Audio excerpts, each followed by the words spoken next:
그의 이름은 임마누엘이라. 아버지, 성탄의 계절을 맞이하여 주님의 오심을 기다리는 주의 자녀들이 드리는 예배를 받아 주옵소서. 시간 주의 임재하시고 자장하시고 우리의 사정과 형편을 헤아려 주시고 하늘문을 열어 이 땅에 오신 주님을 마음으로 경배하고 찬양하는 저희가 되기를 소망합니다. 온전히 우리의 예배의 주인이 되어 주옵소서. 예수님 이름으로 기도합니다. 아멘.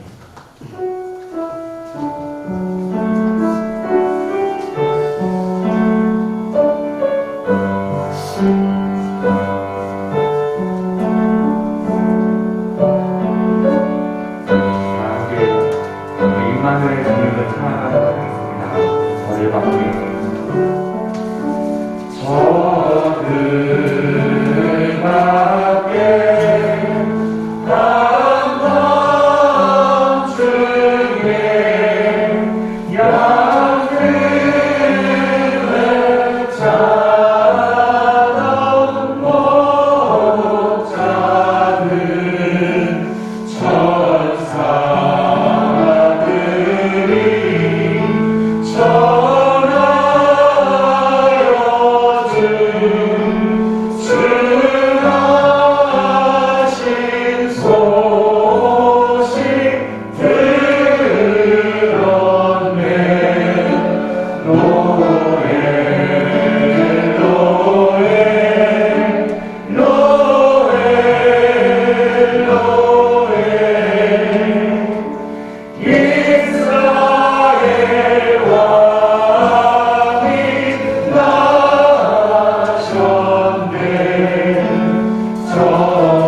평안을 바라보는 자 너의 모든 것 창조하신 우리 주님이 너를 얼마나 사랑하시는지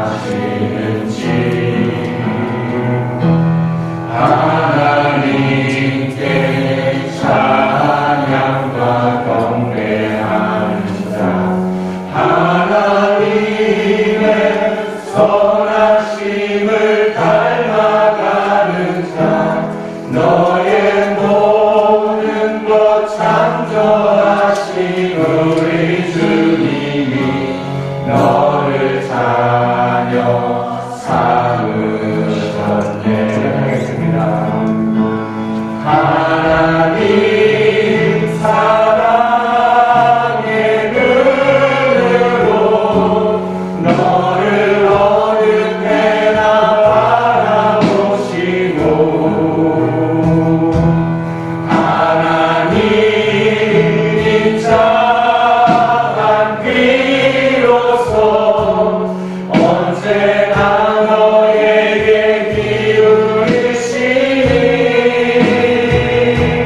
어둠에 밝은 빛을 비춰주시고 너의 작은 신음에도 응답하시 너는 어느 곳에 있든지 주를 향하고 주만 바라볼지라 하나님의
다 같이 기도하시겠습니다. 만물을 통치하시고 주인 되시는 주님, 오늘도 사랑과 은혜가 충만하신 주님을 찬양합니다. 눈바람에 몰아치는 매서운 날씨에도 우리를 한마음으로 붙들어 주시어 주님 앞에 모여 예배를 드리게 하시니 깊은 감사를 드립니다. 마음과 뜻과 정성을 다해 주님을 예배하오니 우리들의 예배를 받아 주시옵소서. 우리의 구속자이신 주님, 우리의 죄를 위해 영원한 희생제물을 준비하셨고 예수님의 십자가 희생으로 우리의 죄악이 사면되었음을 우리가 아오니 큰 은혜의 선물을 주신 주님께 찬양과 경배를 드립니다. 2022년도를 서서히 마무리하면서 돌이켜보니 모든 것이 주님의 은혜였음을 고백합니다. 한량없는 사랑을 주셨고 고달픈 인생길 위에 얹혀진 무거운 세상의 짐을 대신 져주셨고 언약의 말씀을 통하여 은혜의 길로 인도해 주셨던 주님께 깊은 감사를 드립니다. 그럼에도 우리는 때로는 주님의 위대하신 본연의 뜻을 헤아리지 못하고 죄를 짓고 살았음을 용서하여 주시옵소서. 무지했다고 미련했다고 어리석었다는 말로 우리의 죄를 합리화했음을 용서하여 주시옵소서. 이로 말할 수 없는 통탄과 회개를 하게 하옵소서. 주님, 이 나라를 위해 기도합니다. 칠흑같이 깊은 어둠 속에 빠진 이 나라를 구원하여 주시옵소서. 나라와 민족의 제약이 교회와 우리와 나의 죄이오니 부디 용서하여 주시옵소서. 우리의 가슴을 찢는 회개를 통해 이 땅의 죄악을 사하여 주시옵시고 분열의 시기에 우리를 보호하시며 이 나라의 주님의 평화가 임하게 간절히 기도합니다. 이 터에 땅을 파고 하나님의 집을 짓게 하시어 광림재단을 허락하신 주님께 감사를 드립니다. 주님의 뜻을 끝까지 지키며 아름답게 그 뜻을 이어가는 재단이 되게 하시며 후대에 부끄럽지 않은 견고하고 건강한 교회가 되게 하여 주시옵소서. 주위에 선한 영향력을 미치게 하시며 많은 교회들 중에 하나님 보시기에 가장 좋았다라고 칭송듣는 교회가 되게 하옵소서. 오늘도 단위에 세우신 목사님을 축복하여 주시옵소서. 목사님께 성령의 능력을 덧입혀 주시어 생명의 말씀으로 우리의 영혼을 깨우쳐 주시옵소서. 목사님 가정 외에 주님의 깊은 뜻이 임하시며 평안과 위로가 넘치게 하옵소서. 청소년 공동체와 어린이 공동체를 축복하여 주시옵소서. 우리 아이들이 믿음으로 강하여지고 주님의 영광을 위해 헌신하는 주의 축복되는 이들로 성장케 하시며 특별히 효녀들에게 성령의 충만함을 허락하여 주시옵소서. 이 예배를 위해 찬양을 준비한 찬양대를 축복하시고 곳곳에서 수고한 성도들의 헌신과 수고를 기억하시고 축복하여 주시옵소서. 광림교회가 2023년도에 세운 모든 계획 위에 함께하시고 각 기관과 주님 위로 소명받은 모든 일을 위해 그 사명 잘 감당하도록 힘을 주시고 능력을 부어 주시옵소서.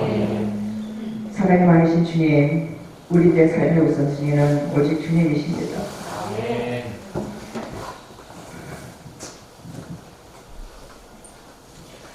주님 주시는 귀한 부모를 땅에 쌓는 얼소리가 되지 않고 하늘나라에 쌓는 복대자가 되게 하옵소서. 주님의 손을 펴서 우리가 하는 모든 일과 우리의 손이 받는 모든 일에 복을 주시옵소서. 주님, 이 시간 온전히 주님께 맡기며 이 모든 말씀 사랑이 많으신 예수님을 받들어 간절히 기도드렸사옵나이다. 아멘.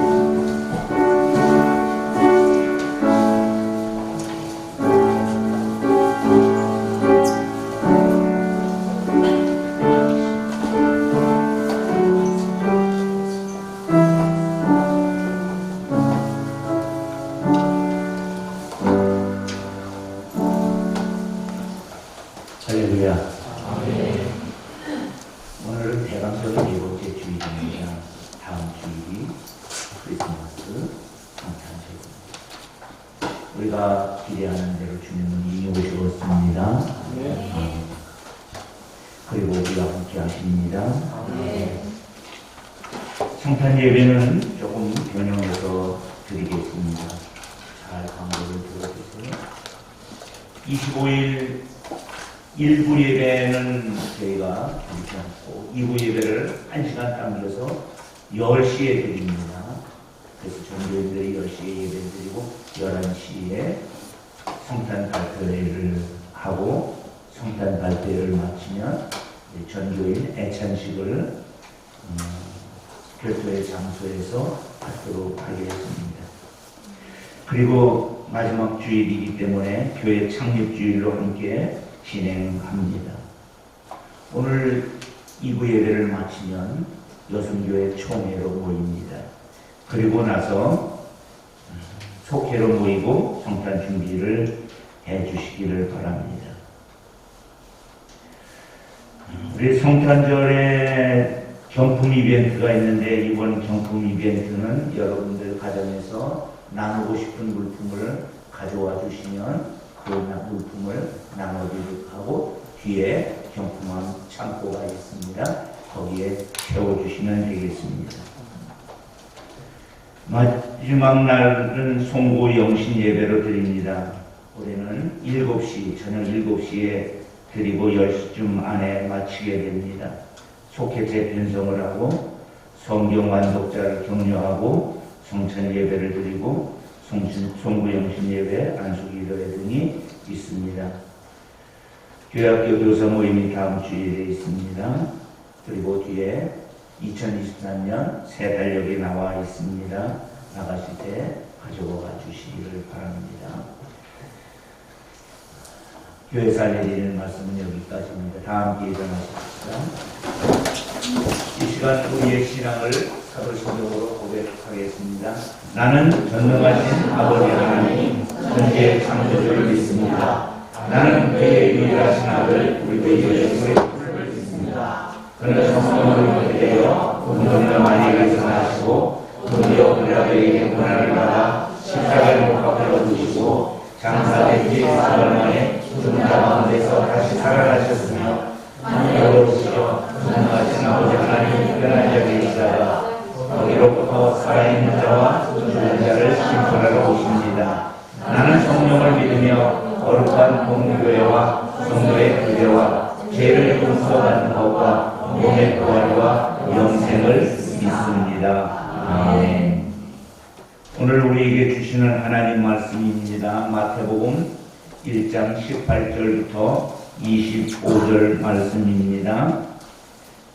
하나님께서 우리에게 주시는 말씀을 경청하시는 가운데 교독하여 읽겠습니다. 18절을 제가 먼저 읽습니다. 예수 그리스도의 나심은 이러하니라.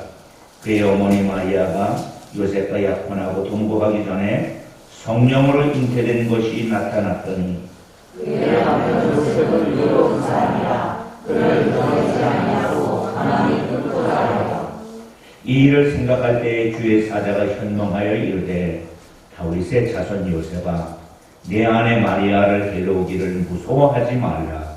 그에게 잉태된 자는 성령으로 된 것이라. 아들 나오니 이름을 예수라 하라. 이는 그가 자기 백성을 그들의 죄에서 구원할 자이신 줄 아니라. 이 모든 일이 된 것은 주께서 선지자로 하신 말씀을 이루려 하심이니 이르시되 보라 처녀가 잉태하여 아들을 낳을 것이요 그의 이름은 임마누엘이라 하셨으니 이를 번역한즉 하나님이 이와 계시다 하나니라. 요셉이 잠에서 깨어 일어나 주의 사자의 분부대로 행하여 그의 아내를 데려왔으나 아들을 낳았다니 공천하지 아니하니 나오의 이름을 예수라 하나니라. 아멘. 이 시간 이제 하나님께서 우리에게 말씀을 주실 때 이렇게 우리가 고백하고 말씀을 받습니다. 성경 있으신 분은 성경을 들어주십시오. 성경이 없으신 분은 오른손을 들어주십시오. 그리고 교독해서 고백합시다. 주의 말씀은 내 인생의 빛이십니다. 주의 말씀은 내 삶을 원하십니다. 주께서 말씀하신 대로 나는 하나님의 사랑하는 자입니다. 나는 축복의 공동이다. 오늘도 주의 말씀에 마음의 문을 엽니다. 말씀하여 주옵소서. 듣고 깨닫고 말씀대로 살겠습니다. 아멘. 앉아주세요.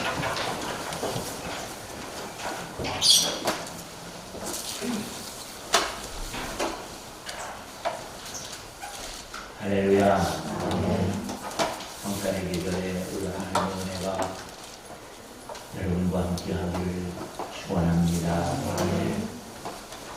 예수님의 탄생 이야기 성탄 메시지 안에는 다양한 부류의 사람들이 등장합니다.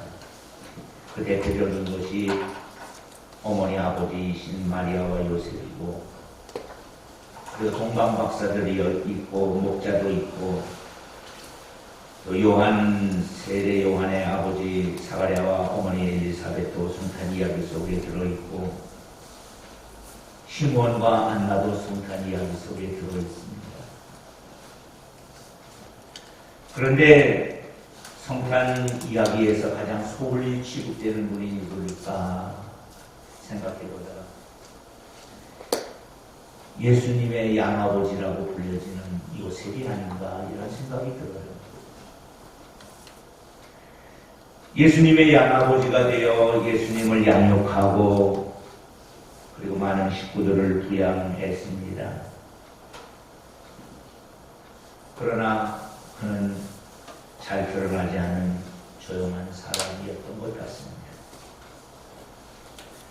초기에 즉 탄생 이야기 속에 등장하고 예수님을 살리려고 애국으로 이민을 가게 되고, 그 애국에서 살다가 나사렛에 정착하여 12살 때 예루살렘 송년식 하는 이야기까지 요셉이 등장을 하는데, 그 이후에는 요셉이 등장하지 않아요.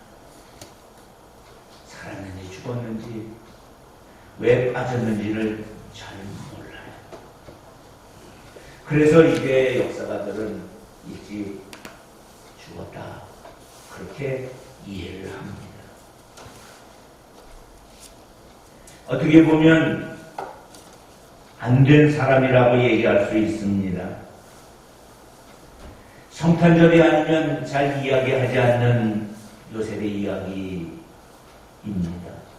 그래서 오늘은 저와 여러분들이 감사해야 할 그 한 사람 요셉에 대해서 함께 말씀을 나누며 은혜 받기를 원합니다. 첫째, 요셉은 어떤 사람일까요? 평범한 사람입니다. 위대한 랍비도 아닙니다. 제사장도 아닙니다. 서기관이나 바리새인도 아닙니다. 헤롯 당원이나 열심당원도 아닙니다. 서해 사해 지역의 금욕생활을 했던 미셸을 기다리는 에세네파도 아닙니다.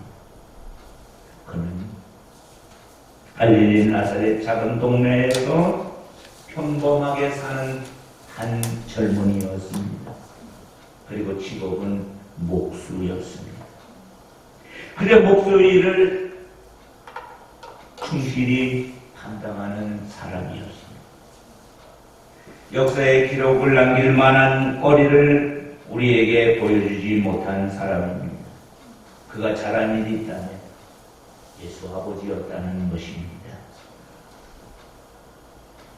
하나님은 왜 하나님의 아들 예수를 세상에 보내실 때 요셉의 가정에 보내셨을까? 이미 말씀을 드린 대로 위대한 랍비 집에 보냈으면 학자적 그런 소양을 많이 쌓았을 텐데, 제사장 집도 아니고 서기관 집도 아니고 바리새인 집도 아니고 왕궁인 헤롯 가문도 아니고 평범한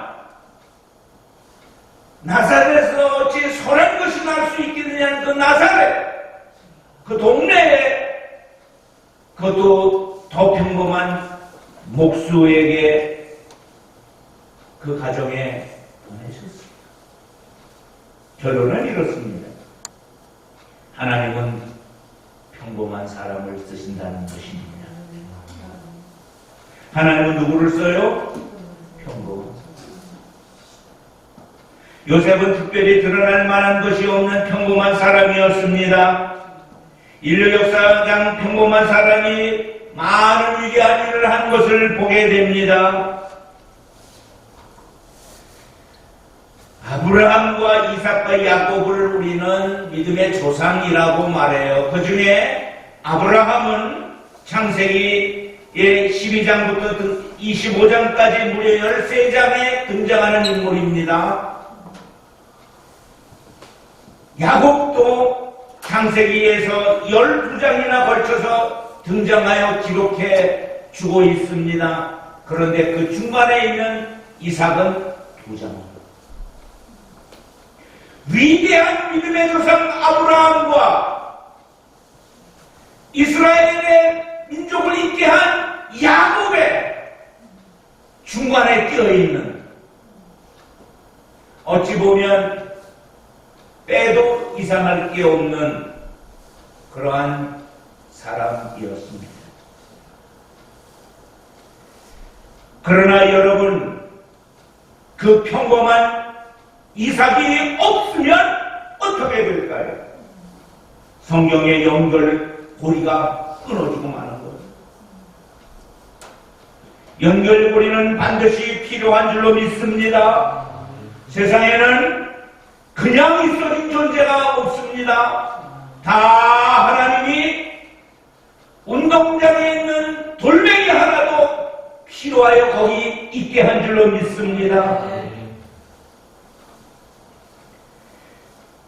대한민국이라는 나라를 돌아보면 지금은 세계의 열강과 어깨를 나란히 할 수 있는 만큼 성장한 나라이지만,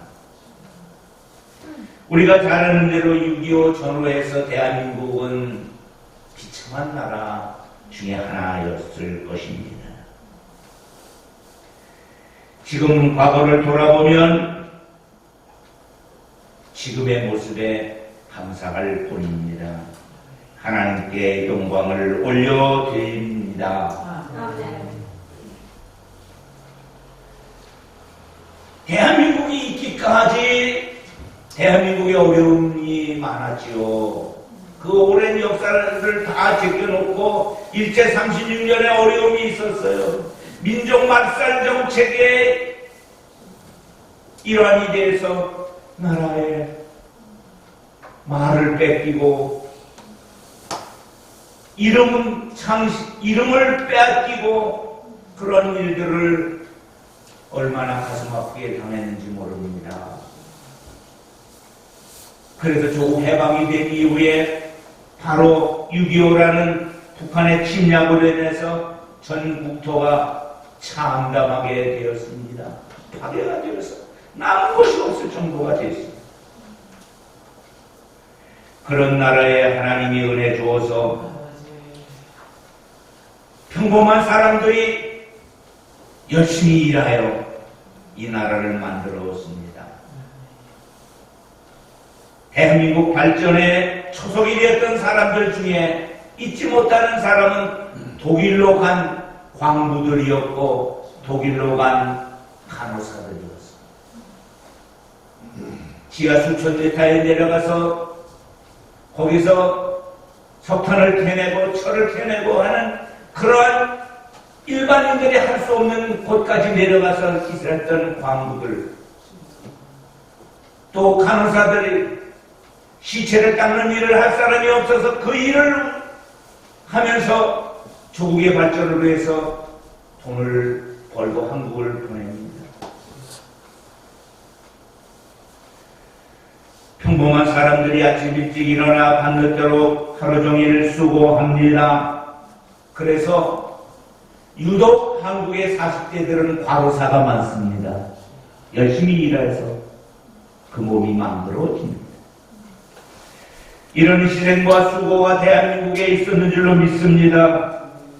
대한민국이 여기까지 오게 된 것에는 대통령의 위대함도 있을 수 있지만, 정치인의 위대함도 있을 수 있지만, 어느 기업가의 한 사람의 위대함도 있을 수 있지만, 대한민국의 이 위대함은 평범한 사람들의 아름다운 이야기인 줄로 믿습니다. 평범함이 위대함인 줄로 믿습니다. 평범한 사람들의 그 성실함이 위대함인 줄로 믿습니다. 하나님은 평범한 사람들을 들어 쓰시는 줄로 믿습니다. 그 평범한 이야기 중에 한국의 어머니들을 빼어놓을 수가 없습니다. 한국의 어머니들은 아이들을 키우고 공부시키느냐 얼마나 수고를 많이 했는지 모릅니다. 교육열은 세계 최고이지 않습니까? 자녀 교육으로 해서 얼마나 헌신합니까? 대한민국의 부흥과 발전에는 교육열이 그 근간을 이루고 있는 것입니다. 나라와 민족만 그런 게 아니라 광림교회가 지금까지 있는 이 과정도 평범한 평신도들의 헌신이 있었는 줄로 믿습니다. 하나님께서는 여러분과 같은 평범한 사람들을 귀하게 하나님의 일에 쓰시는 줄로 믿습니다. 여러분이 하는 작은 일들이 중요한 일들을 이루고 있음을 믿습니다. 그래서 첫 번째 우리가 요셉을 통해서 배우는 것은 하나님은 평범한 사람을 쓰시고 좋아하신다. 아멘. 두 번째, 요셉은 어려운 사람이었다고 성경이 증언하고 있습니다. 마태복음 1장 19절에 이렇게 말했죠. 그의 남편 요셉은 어려운 사람이라.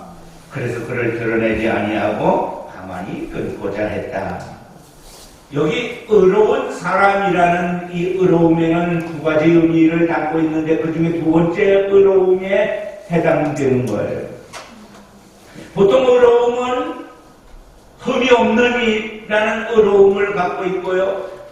그리고 언제나 옳은 사람이라는 어려움이 있어요. 여러분, 바리새인들은 자칭 의로운 자들이었습니다. 언제나 옳은 자였어요. 그러나 요셉의 의로움은 그런 의로움이 아닙니다. 요셉의 의로움은 하나님 말씀대로 바르게 살아보자 애쓰는 의로움입니다. 하나님 말씀대로 살아야 되겠다. 그리고 그 말씀대로 사는 일에 애쓰는 사람이었습니다. 이미 말씀을 드린 대로 바리새인들은 이렇게 기도했습니다. 하나님이여, 나는 다른 사람들 곧 토색, 불의, 간음을 하는 자들과 같지 아니하고 이 세리와도 같지 아니함을 감사하나이다. 나는 일회에 2번씩 금식하고 또 소득의 11조를 드립니다. 하나님 앞에 의롭게 사는 것, 믿음으로 사는 것 감사한 일인데 이 사람 때문에 세리가 욕보이고 있어요. 사랑하는 광민가족 여러분, 우리 모두는 하나님 말씀대로 살아보려고 애쓰는 의로움의 사람이 되기를 소망합니다. 그러다가 보면 부족함이 있을 거예요. 아픔도 있을 거예요. 그러나 그 부족함과 아픔은 하나님이 채워주십니다. 하나님이 위로해 주실 줄로 믿습니다. 세 번째로 요셉은 착한 사람이에요. 마태복음 1장 19절에 의로운 사람이라 그를 드러내지 아니하고 가만히 끊고자 했다. 무슨 얘기예요? 어느 날 마리아가 배가 고파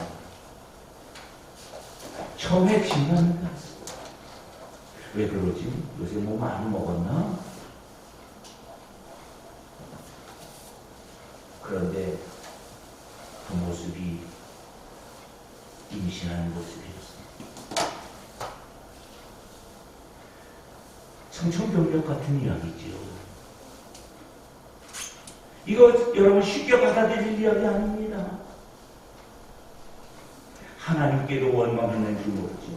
하나님, 왜 제 약한 자가 임신을 했습니까? 어떻게 해야 합니까? 그런데 나중에 알고 보니까는 성령으로 잉태됐다. 성령으로 그걸 받아들여야 되는 요셉의 마음이 있는 줄로 믿습니다. 근데 이미 우리가 읽은 대로 어려운 사람이지만 하나님 말씀대로 살려고 했기 때문에 하나님 주신 말씀을 받아들여서 그걸 드러내지 아니하고 가만히 듣고자 하는 믿음까지 간 줄로 믿습니다. 성경에는 나다나엘이라는 사람이 있어요. 예수님의 제자같이. 예수님이 나다나엘을 처음 보면서 이렇게 말했어요. 저 사람은 착한 사람이다. 그의 가슴 속에 악의가 없다. 사랑하는 방문 가족 여러분, 나다나엘처럼 내 속에 악의가 없는 사람이 되기를 소망합니다. 아멘. 요셉처럼 착한 사람 되기를 소망합니다. 아멘. 성령님을 통해 하나님의 선하심이 가슴 속에 있기를 소망합니다. 이것이 우리의 기도 제목이 되어야 할 것입니다. 사실 착하다는 것은 어떤 일에도 겁이 없고 두려움이 없다는 것입니다. 무슨 일이 있어도 좋게 해석하고 좋게 해결하려고 하는 마음입니다. 착한 사람은 그 착한 마음을 통해 착하게 말하고 착하게 생각하고 행동합니다. 그래서 주위에 많은 사람이 있어서 그를 좋아할 줄로 믿습니다. 저를 드러내지 아니하고 마리아를 드러내지 아니하고 동네에 나가서 소리치지 아니하고 가만히 끊고자 했다는 그 마음이 보통의 마음은 아니기를 믿습니다. 정말 착한 사람입니다. 네 번째로 요셉은 좋은 가문의 후손입니다. 마태복음 1장 20절에 보면 이 일을 생각할 때 주의 사자가 현명하여 이르되 다윗의 자손 요셉아. 다윗의 자손입니다. 다윗은 요셉보다 1000년 앞서 태어난 사람입니다. 좋은 가문은 저절로 생긴 것이 아니라 누군가에 의해서 시작된 줄로 믿습니다. 다윗의 아버지 이새가 유명한 사람이었습니까? 그렇지 않습니다. 다윗에게는 여러 형제들이 있었으나 막내 다윗 한 사람으로 인해 그 후손들을 다윗의 자손이라고 부르고 있습니다. 가문의 일대는 아니지만 일대 같은 사람입니다. 아브라함도 마찬가지예요. 아브라함의 아버지가 게라지 않습니까? 그런데 우리는 게라의 후손이라는 말을 쓰지 않아요. 아브라함의 후손이라고 부릅니다. 한국 사람도 족보를 좋아하지만 유대인들은 족보를 더 많이 따집니다. 저와 여러분들이 무슨 족보입니까? 왕의 족보입니다. 예수 왕, 만왕의 왕, 예수 후손인 줄로 믿습니다. 당대가 아브라함과 다윗처럼 좋은 신앙의 가문이 되기를 바랍니다. 여러분 중에는 두 부류로 나눌 수 있겠죠. 모태신앙이 있습니다. 우리 아버지, 할아버지, 선조가 믿어서 내가 믿는 사람이 있어요. 좋은 믿음의 가문을 가져서 감사합니다. 복된 일이죠. 그러나 여러분 중에는 신앙일 때가 있어요. 여러분이 처음 신앙생활을 한 분들이 있습니다. 믿음의 조상 아브라함이 되기를 바랍니다. 믿음의 조상 다윗이 되기를 바랍니다. 그래서 여러분의 후대가 여러분의 조상을 생각하며 여러분을 생각하고 우리 집안에 예수 믿음 일대 조상이 계셔서 우리가 이렇게 됐다. 여기까지 이르기를 축원합니다. 다섯 번째, 요셉은 순종하는 사람이었습니다. 하나님의 뜻이라면 겸손하게 무엇이든지 순종하는, 하나님에 대하여는 철저히 순종하는 순종의 사람입니다. 우리가 요셉이었다면 어떻게 됐을까요? 쉬운 선택은 아니었을 것입니다. 마태복음 1장 20절 말씀에 보면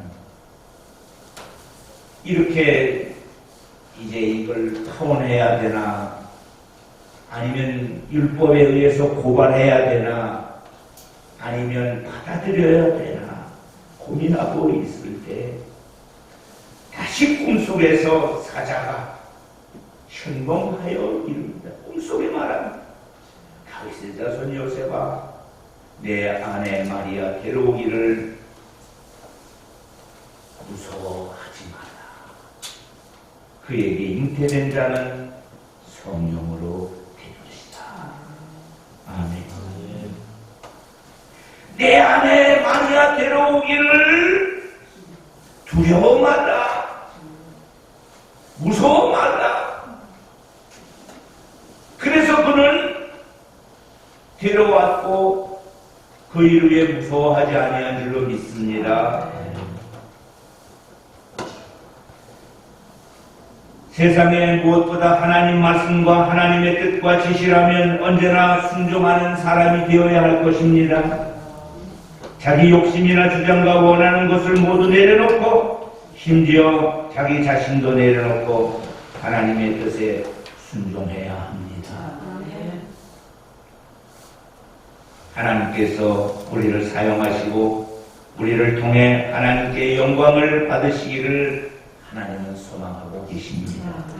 마지막 여섯 번째로 요셉은 자제력이 있었던 사람입니다.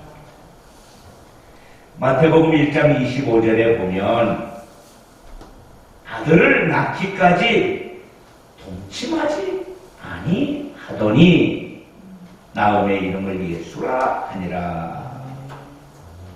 아들을 낳기까지 동침하지 않았다. 결혼하고 성령의 지시를 받아 아내를 데려와서 바로 결혼식을 하고 아이를 낳기까지 이 젊은 요셉이 동침하지 않았다.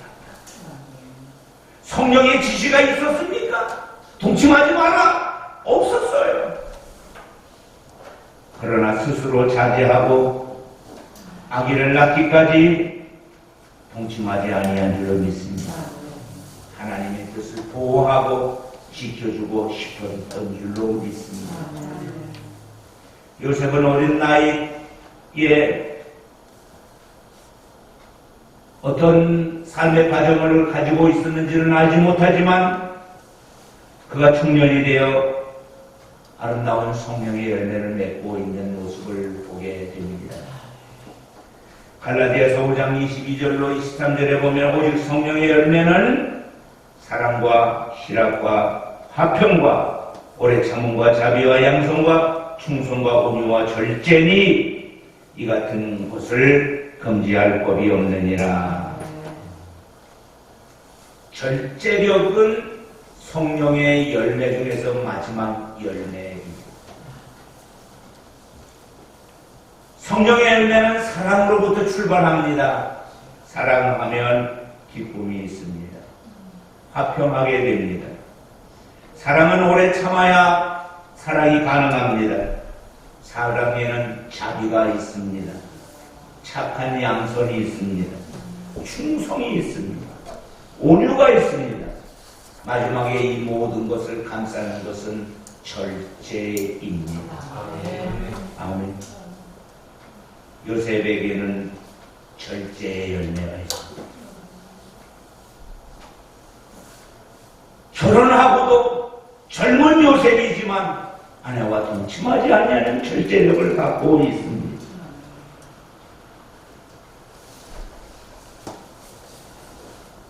우리는 하나님의 도움을 받아 자제하고 절제하며 다듬어진 인생을 살아가서 하나님께서 우리를 사용하시게 되기를 소망해 봅니다.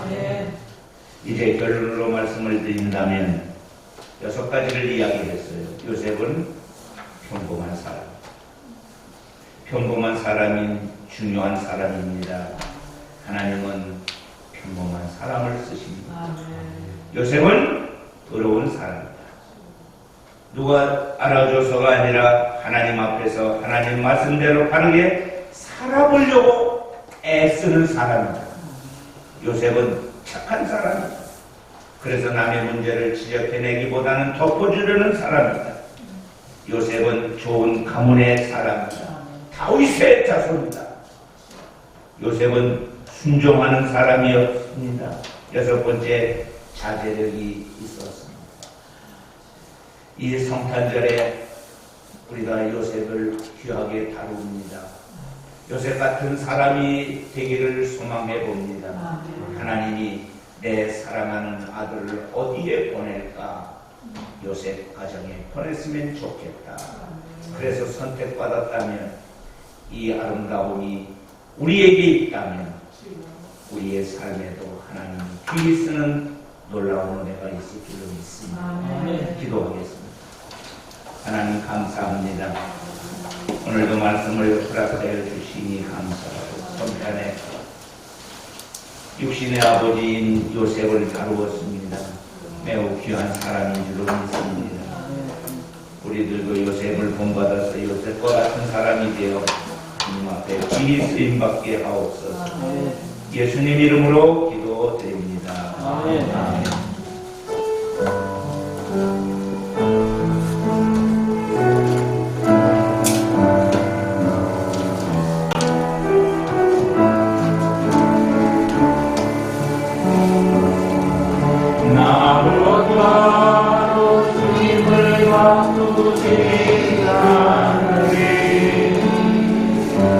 다른 어떤 은혜 구하지 않으리. 오직 주님만이 내 삶의 도움이시니 주의 큰 복이 원합니다. 주님 사랑해요.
드리는 꿈에서 기도하겠습니다. 아버지, 주의 자녀들이 드리는 귀한 예물을 받아 주옵소서. 물질의 주권을 인정하고 11조를 드립니다. 정연옥, 박민주, 김기정, 양화영, 서성환 신하단, 오성호, 현승우, 현승민, 이들의 귀한 예물을 아버지 받아 주옵소서. 늘 하나님 앞에 불리는 이름이 되게 하옵소서. 감사의 손길들이 있습니다. 감사 내용을 적었습니다. 자녀가 부모의 이름으로, 부모가 자녀의 이름으로, 또 기도를 감사의 내용으로 올린 성도들의 이 귀한 예물을 받아 주옵소서. 하나님 앞에 일천번제의 예물을 드리며 마음에 소원한 것을 이루어지기를 애쓰는 귀한 딸의 고소를 응답하여 주옵소서. 선교 예물을 받아 주옵소서. 일반 헌금을 드렸습니다. 손이 비어서 못 드린 손길까지 하나님 함께하여 주옵소서. 예수님 이름으로 축복하며 기도 올립니다.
지금은 우리 구주 예수 그리스도의 은혜와 아버지 하나님의 극진하신 사랑과 성령님 함께하심이 요셉의 믿음을 본받고 요셉처럼 살아 복받는 사람이 되기를 소망하는 주의 백성 머리 위에, 가정 위에, 그리고 이 민족 위에 이제로부터 영원토록 함께하기를 간절히 축원합니다.